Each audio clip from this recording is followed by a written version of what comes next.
Okay, so this presentation provides a little bit of elaboration on the overall instructional design process in general and what the following or subsequent presentations are going to be addressing more explicitly. So as presented in the overview, instructional design is something that's actually fundamentally different from something that many of you might be more familiar with, that is lesson planning or curriculum development.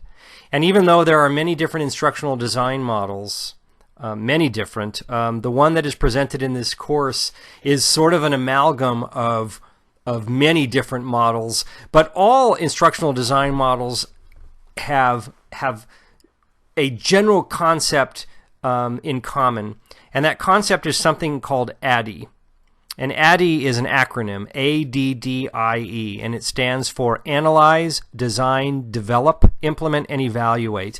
And those are the steps in the instructional design process, and regardless of what general model you choose to follow, if you are applying instructional design principles, that's pretty much at the heart of what you're going to be accomplishing, regardless of what sort of subtasks you do within each of those phases.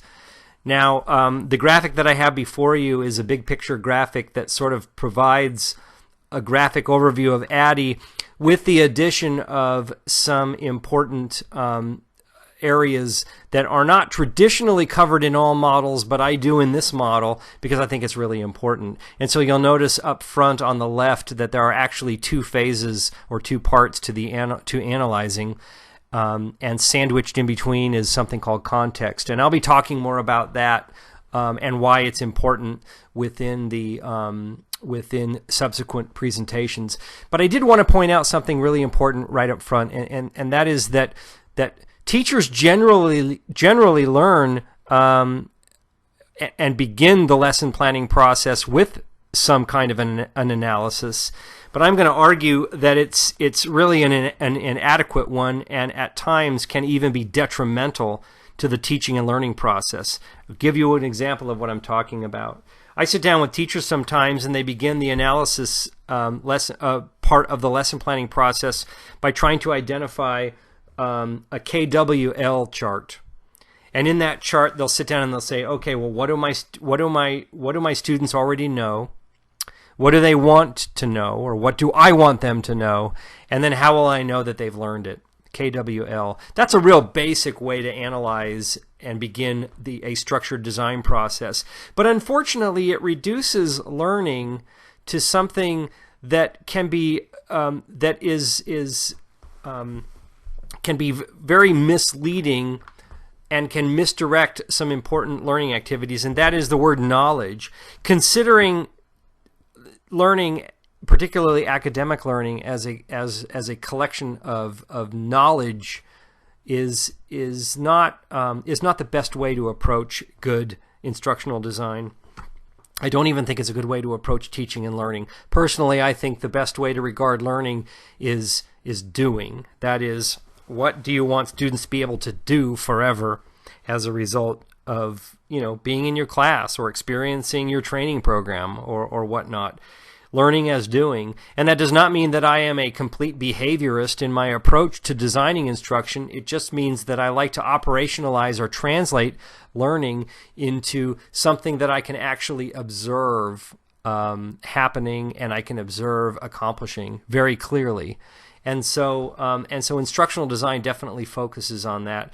You'll also notice something that is not part of most lesson planning or curriculum development activities is the process of evaluation. You can see it at the top of the chart there, and even though it's got arrows kind of pointing into it, hopefully you can see that from all the different steps. That is evaluating at the formative level.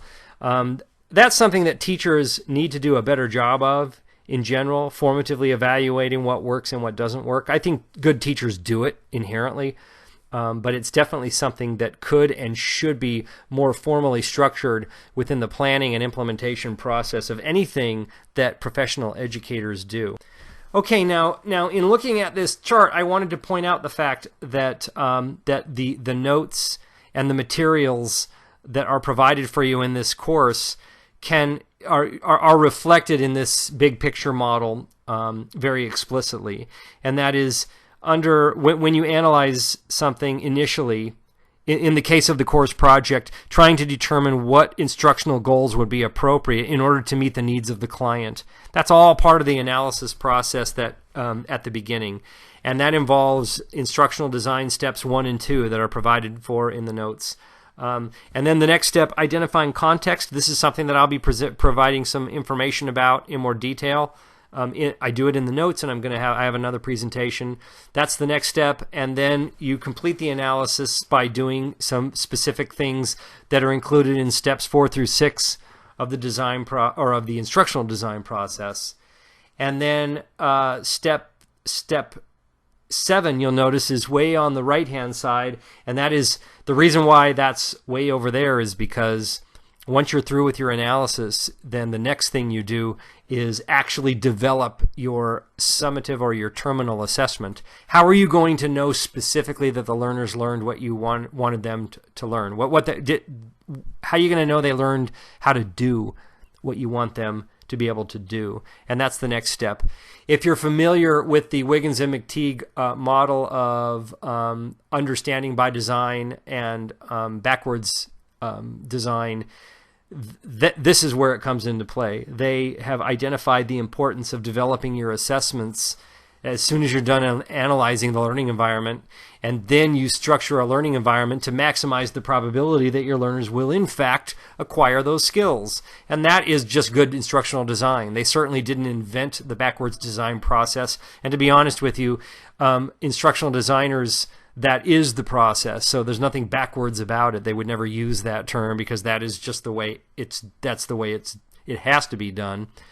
So step 8 is kind of big and broad, and we'll get into that. That's designing and developing the strategies, and then of course implementing it and evaluating it. And even though design step 10 is at the top, that step actually begins really at step 1. And that's something that will be addressed a little bit later in a presentation as well. Now, I do want to point out that the course text in this class is specifically focused on some information, examples, practice, and feedback over just some of the important steps involved in the design process. So the Dirksen text covers the first part of the analysis before context design, and then focuses on design and development. And that's big, and I'm glad, and that's probably the most important role of the text in this class, because the notes on design and development are very concise, but they have a lot behind them, and the text provides some good information, examples, and practice over those steps. So it's important to focus on those chapters when you get to that stage of the design process. Okay, so that is just a big picture overview of instructional design, and what follows below this on this webpage are some presentations about each of these collection of steps.